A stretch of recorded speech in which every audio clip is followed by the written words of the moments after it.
Bom, pessoal, a gente visto ali os que envolviam variáveis aleatórias num cenário discreto, né, em que os valores que x podia assumir eram valores enumeráveis, né, contáveis. Então a gente viu um exemplo que tinha valores que assumia 0, 1, 2, 3. A gente não tinha ali meio, por exemplo, não era contínuo, de 0 até 1 não era algo contínuo.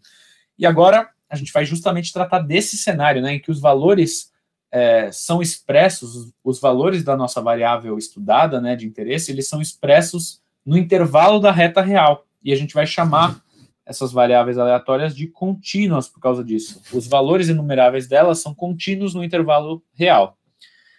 E aí, qual que vai ser a primeira diferença que a gente vai ter, né? Lá nas variáveis discretas, a gente estava acostumado a ter a probabilidade do x assumindo um valorzinho. Aqui a gente já não vai conseguir fazer isso. Por quê?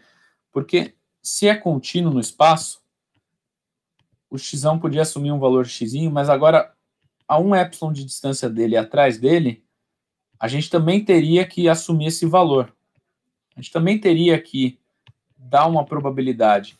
E acontece que tem até um teorema que trata disso, né? Uma propriedade matemática, né? E que o valor pontual agora para nós já não tem mais sentido. A gente não consegue determinar, porque nós teríamos infinitos valores de x nesse caso. E ter infinitos valores de x vai fazer com que a probabilidade de cada um vai sendo cada vez menor, né? E se são infinitos, é como se a gente não conseguisse nem definir a probabilidade em um ponto. Olha só que coisa esquisita. Então, se a gente não consegue definir a probabilidade em um ponto, nos sobrou defini-la num intervalo, já que a nossa variável é contínua. Essa parte é muito importante que esteja claro o porquê, que agora eu vou começar a colocar um gráfico e a gente vai até analisar isso com outros olhos, né? Não é mais de maneira pontual. Luca, tá tudo bem? Vitor, tá tudo bem com essa nova definição? Ficou claro por que não dá para usar um valor pontual para uma variável que tem infinitos valores? Falem comigo, por favor. Sim. Sim. Legal. Então, ó, agora, no lugar da nossa função de distribuição de probabilidade, a gente vai ter uma f, né? Uma função, em vez de ser distribuição, ela é um passo anterior, ela já não é a distribuição mesmo, não é a probabilidade naquele ponto. E a gente chama ela de função densidade de probabilidade. Densidade, né? A gente vê em cálculo, né? Cálculo 1, 2, diferencial, né? E integral, que essa história de densidade costuma estar associada a integrais, né? Quando você integra algo com uma densidade, você tem um volume, né? E aqui a ideia é meio parecida, só que para o português, infelizmente, isso não foi tão legal, porque função densidade e probabilidade a gente vai chamar de FDP. E cuidado, não pense em besteira, estou falando de FDP da nossa função, não de algumas pessoas que vocês conhecem por aí. Então, o que seria essa FDP, né? Ai.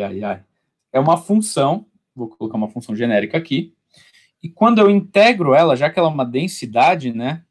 Quando eu integro isso no intervalo, ou seja, obtenho a área abaixo do gráfico dela, isso aqui é a probabilidade. Então, vamos colocar aqui um intervalo definido, né? Se eu pegar um intervalo de Azinho até Bzinho, a integral, que vai ser a área embaixo do gráfico, né? A integral dessa função, ela é a probabilidade de ocorrência, né? Vou até colocar aqui a integral, vou colocar ao contrário, depois a gente troca. A integral é a probabilidade do x ocorrer dentro daquele intervalo. Olha só. Como eu não posso mais pegar pontualmente valores, agora eu vou ter que fazer uma integração para obtê-los. Então, a integral da função densidade de probabilidade é a minha probabilidade naquele intervalo. Então, para nós, o que era uma tabela virou um gráfico. E agora a gente vai sempre tratar disso, né? Como integrar a função densidade e probabilidade.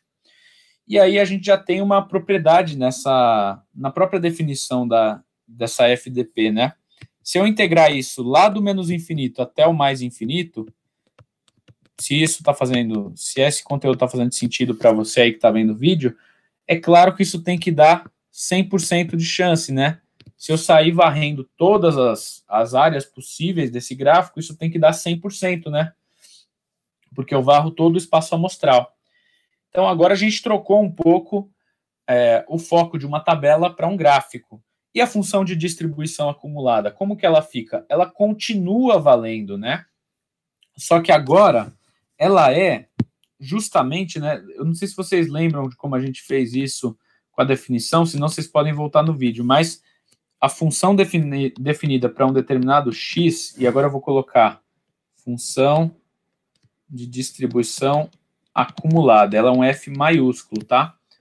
A densidade é minúscula, e a gente utiliza essa notação justamente para ficar parecido com cálculo, né? Quando a gente tem o integrando e ele é uma função, a gente coloca ele com F minúsculo.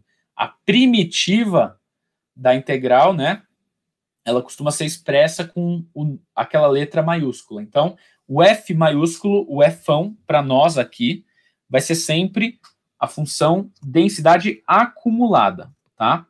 Ela era a probabilidade do xão assumir um valor até um xzinho. Só que agora, para isso aqui ocorrer, isso significa que eu estou varrendo lá do menos infinito até o xzinho. Então, a nossa função densidade, né? Eu vou até colocar distribuição acumulada, perdão. Eu vou colocar ela até em laranja aqui para mudar um pouco a cor.